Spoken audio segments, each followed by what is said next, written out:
You're here because she's pulling away, going quiet, or pretending not to see what's obvious between you. And a part of you refuses to let confusion own the moment. Good. Keep that part alive while you listen. What looks like silence from her is rarely silent. It's a language, it's data, it's a mirror. And the men who learn to read it stop reacting like boys and start leading like men. The truth you've avoided is simple. She's not ignoring you. She's measuring you. She's tracking your impulse control, your emotional gravity, the weight of your presence when nothing goes your way. She's sensing whether you're driven by need or by choice, whether you flood her space when you feel uncertain, or you hold your ground and make the air between you feel charged, patient, and alive. If what you've heard so far is shifting how you see yourself, stay with me until the end, because we're just getting started, and this is where you turn a frustrating pattern into a quiet advantage that follows you into every room you enter. First, burn this into your mind.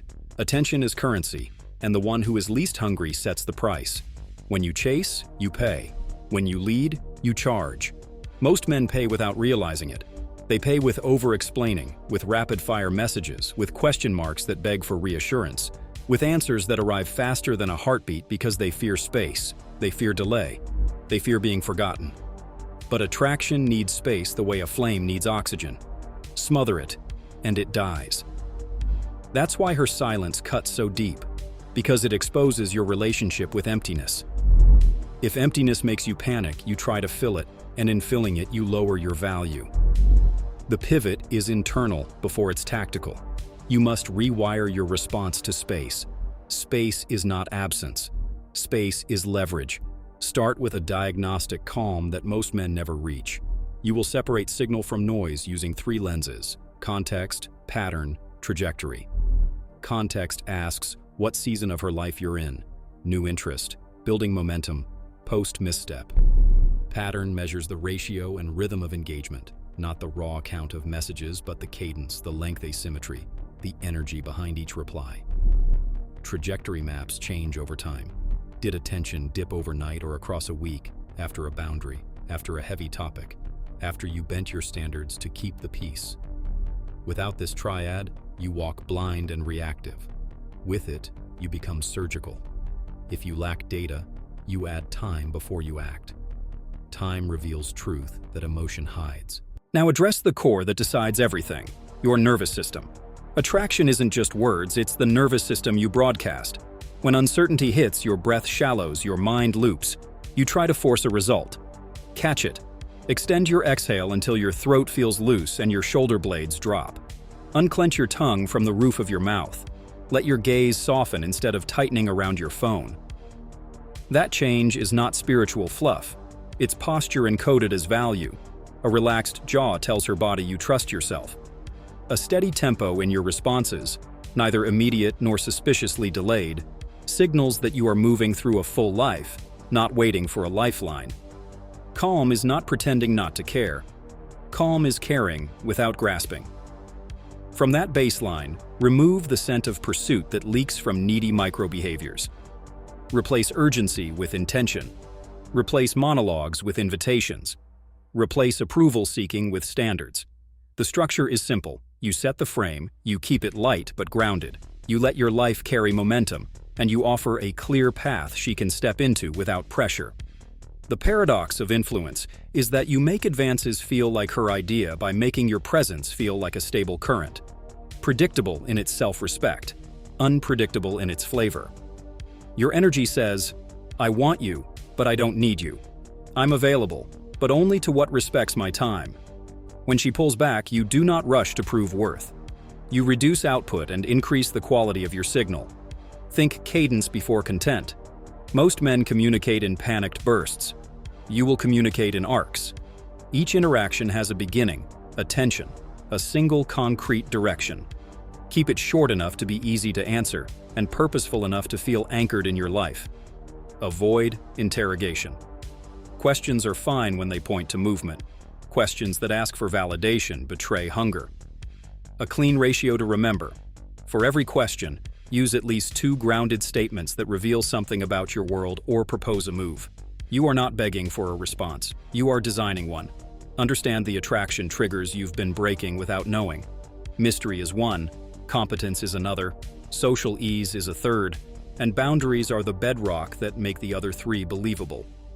Mystery does not mean vagueness. It means you reveal, you don't unload. Competence means you solve, not dramatize.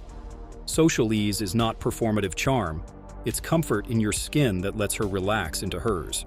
Boundaries, finally, are not walls. They are windows with locks that you control. When she feels you won't trade your standards for her attention, respect grows in the dark like roots. Your boundaries must be observable, not declared. You show it in response timing, in how you protect your focus, in how you choose plans instead of asking permission to exist. Now, the psychology behind ignoring becomes simpler. There are 4 common sources. 1. Low interest. 2. Emotional overwhelm. 3. Testing for your frame. 4. Mismatched rhythm. Low interest is solved by walking away with grace. Emotional overwhelm is solved by lowering friction and offering pressure-free options. Testing is solved by staying congruent. Rhythm mismatch is solved by adapting timing, not identity. The mistake is treating all 4 as the same. You don't escalate when she's overwhelmed. You don't slow down when she's testing your backbone. You don't plead when interest is low. You don't lecture when rhythm is off. You calibrate. You adjust the dose without changing the medicine, which is your presence. To turn it around, you need a 3-phase plan: stabilization, reattraction, consolidation. Stabilization means you stop the hemorrhage of value. You halt multiple follow-ups. You cut out explanation spirals. You sit in the pocket and let silence do its work on both sides. During stabilization, you rebuild the sovereignty that leaks every time you try to fix what needs breathing room. You upgrade your inputs: movement, sunlight, sweat, something difficult that eats your anxious energy and returns stillness. You upgrade your outputs: better sleep, cleaner meals, fewer digital distractions. Don't underestimate this. Women are radar guided to the frequency of a man whose life is organized versus one who's spinning. The former reads as magnetism, the latter reads as static. Reattraction is not a fireworks show, it's a calibrated pulse. You re-engage with signals that carry implicit value: concise, specific, forward-moving. Keep it lean. Keep it unfused from outcome. Don't ask her to validate your worth, demonstrate your vitality. That means your message rhythm mirrors your life rhythm. If your days are full, your words have weight. If your schedule is empty, your words spray. You will create a sense of momentum she can step into without resistance. The sensation you want to create is this: he is moving. I either join or I watch. That's desire at a primal level, the pull of a current stronger than her hesitation. Consolidation is where men usually sabotage themselves. They get a win and cash it out with neediness. You won't. After you spark, you stabilize the spark by maintaining the same boundaries that created it. A consistent man is rare. A consistent man under praise is almost extinct. You will be the exception. Maintain your messaging ratios, keep your schedule sovereign, and escalate in person rather than in text. Attraction blooms in proximity, in timing, in the gentle pressure of eye contact and pauses and shared focus. Keep the message lanes clean and use your presence to paint emotion. Let's go deeper into tactics without killing the art. Your presence is the first and last tactic. Enter rooms with upright spine and relaxed jaw. Speak around your breath instead of on top of it, and let silences land without rushing to fill them. Silence is power when your eyes are steady and your body is unhurried. Your voice should lead with the lower half of your register, not forced, just less air, more intention. You don't bark, you land. You don't flood, you carve. Hold eye contact long enough to show certainty. Release it early enough to show composure. The split second you look away on your terms teaches her nervous system that attention from you is a gift, not a grasp. Your words should carry 2 qualities: specificity and direction. Specificity is proof of attention. Direction is proof of leadership. Most men try to be interesting.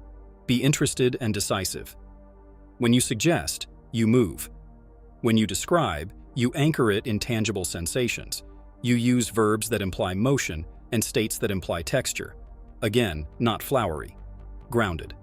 This activates her sensory mind, the part that responds less to logic and more to felt experience.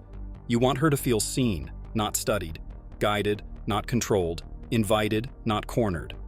The difference is intention. You're there to add to her life, not to extract validation. About tests. They happen. A late reply, a playful pushback, a change of plans without apology. Each is a chance to reveal your default. You will read the difference between disrespect and calibration. Disrespect breaks your standard. Calibration invites your leadership. If it's calibration, you match lightness with lightness while keeping direction intact. If it's disrespect, you withdraw investment and let absence teach what presence would only dilute. Do not announce boundaries. Live them. Do not threaten distance, create it. The man who can leave without drama is the man who commands gravity when he stays. Social proof and preselection are realities in human psychology. Handle them with quiet intelligence. You are most magnetic when you're the center of your own life, not the center of anyone else's approval loop. Let your calendar display a world worth joining. Training, projects, commitments that make you thicker in character. Reputation is not about gossip, it's about the pattern people see when your name comes up. If it reads steady, trustworthy, and sharp, you have an invisible wingman in every room. Never over-explain it. Let others feel it. Overselling is the cousin of neediness. Now, message cadence. Assume that urgency is your enemy and clarity is your ally. Your default pace is unhurried, your content is concise, and your direction is present, but not heavy. Keep your messages short enough to be easy to answer in one breath. Avoid the double why trap. 2 questions in a row when you feel ignored. Keep a single arrow per exchange. Don't mirror her delay with bitterness. Mirror it with composure. If she replies slowly and lightly, you reply slowly and lightly, then suggest the next movement without commentary on the delay. You never negotiate attention. You propose value, and you move accordingly. Response windows matter. Consider a simple rhythm. You don't reply instantly unless logistics require it. You don't reply hours later just to prove scarcity. You reply when you're ready, not when you're anxious. If you are mid-task, finish your task. This is not a game. It's the posture of a directed life. If a pattern of slow replies continues with low warmth, you protect your energy and stop feeding a loop that isn't feeding you. Not with anger, with elegance. Refinement is your weapon. It says what tantrums cannot. I choose what I water. Understand emotional safety from her perspective. Safety is not softness. It's predictability in your limits and unpredictable freshness in your flavor. She needs to know you won't punish her for pace, and she needs to feel you won't reward inconsistency with more investment. That balance makes you rare. When she senses you won't collapse under desire, desire meets respect and respect deepens desire. Your stillness is not cold, it's charged. You show warmth, but you never sell it. You are generous, but never at the cost of your center. Expect polarities. Feminine energy expands and contracts. Masculine energy holds and directs. If she contracts, you don't chase the contraction. You widen the space around it. You keep offering a direction that honors both your time and hers. If she expands, you meet it. You don't drown it. Too many men smother expansions with over-eagerness or punish contractions with sulking. You will do neither. You will be an environment, not a reaction. That's the psychology of steadiness that rare women notice and keep. When a period of silence stretches, you choose one of 3 moves. You keep moving your life forward and let her circle back of her own gravity. You pulse with a single, low-friction invitation that expects nothing. Or you close the loop with respect and shift your attention fully to where momentum exists. The wrong move is multiple follow-ups with rising emotional temperature. The right move is one message that opens a door without obligation, followed by your attention returning to the mission that existed before she appeared. Your life is the fire. She is invited to sit by it. You do not run around begging for sparks. The deepest reframe of all is this: stop making silence an indictment. Make it an X-ray. When you're ignored, you get to see the parts of you that still negotiate your worth. Every time you resist the urge to perform, you harden your edge just a little. Every time you withhold commentary and choose action, your presence thickens. Every time you maintain your plans and your training and your sleep while uncertainty hums in the background, you become the man whose attention becomes a privilege. And privileges are never chased. They're earned. Your body is a transmission tower. Train it. When you sit like a man who expects to be watched. Feet grounded, spine long, chest open without puffing. When you stand, own vertical space. When you walk, own horizontal space with a measured pace that opens the room in front of you. Your eyes do more than your words. Hold focus a heartbeat longer when you greet. Shift attention intentionally when you move on. Build an aura of directed ease and watch how often ignoring turns into orbiting. Humans gravitate to clear signals. You become a lighthouse, not a flare. Don't confuse detachment with indifference. Detachment is intensity without addiction. You care, you move, you lead, but you are not consumed. Indifference is deadness, and deadness attracts nothing. Your aim is heat controlled by discipline. That discipline looks like choosing when to respond, what to address, what to let pass, and when to draw a line. Remember, a line drawn quietly is louder than a lecture delivered loudly. You will not explain your value. It is shown in your time allocation, in your standards, in your refusal to be baited by passive aggression, and in your comfort with letting go. If you're tempted to prove you're a catch, reverse it. Build a life that proves it for you. Proof is in patterns. How you handle your money, your mornings, your health, your friendships, your word. This is not about impressing her. It's about aligning with a higher self-respect that bleeds into every corner of your presence. When you operate from that place, women feel a stabilizing pressure around you. It's not intimidation, it's relief. It's the sound of a man whose inner world is not chaotic, who is capable of joy without needing to be entertained, who can listen without disappearing and speak without dominating. Make peace with the fact that some silences are closures in disguise. That's not failure, that's filtration. You want a woman who chooses you with clarity, not a woman you win through exhaustion. Let silence eliminate mismatches so your energy is free for resonance. When a connection is right, you won't need to bulldoze it into existence. You'll direct it, you'll challenge it, you'll pace it, but you won't beg it to breathe. Absence can be as seductive as presence when you pair it with self-respect. You're teaching her how to treat you by how you treat your own attention. There's a rhythm to all of this. Approach grounded, communicate lean, lead decisively, withdraw cleanly, repeat.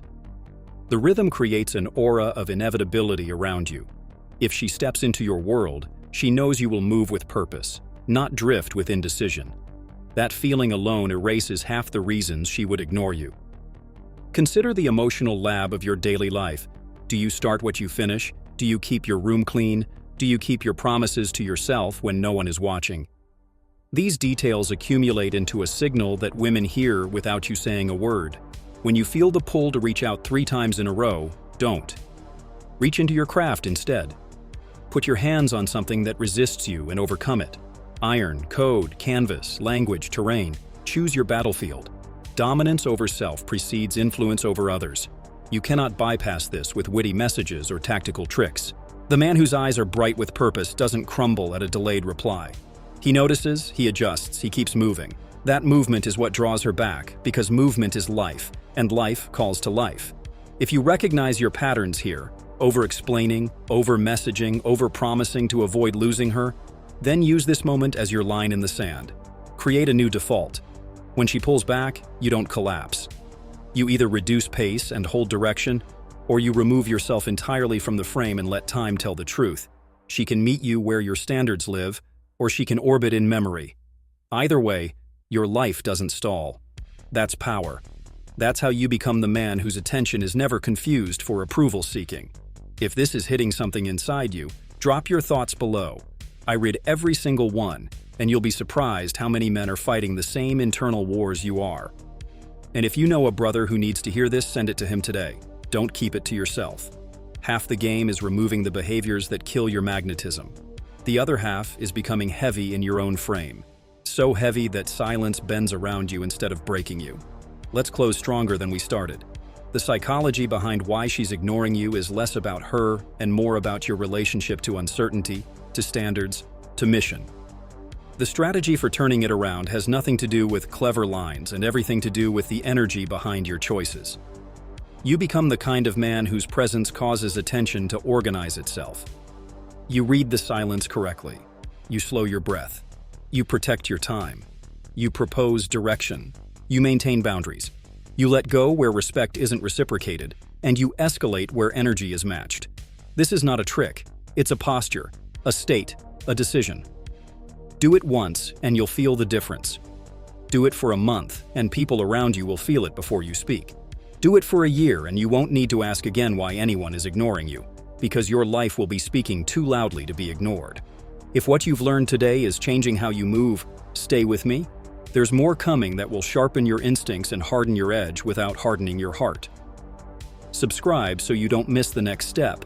Add your voice in the comments so I can speak directly to what you're wrestling with, and share this with the men you respect. The ones building, the ones bleeding quietly, the ones ready to lead. Your standards are your destiny. Guard them, grow them, live them, and watch how the right woman stops ignoring you. Not because you chased her attention, but because you made your presence impossible to overlook.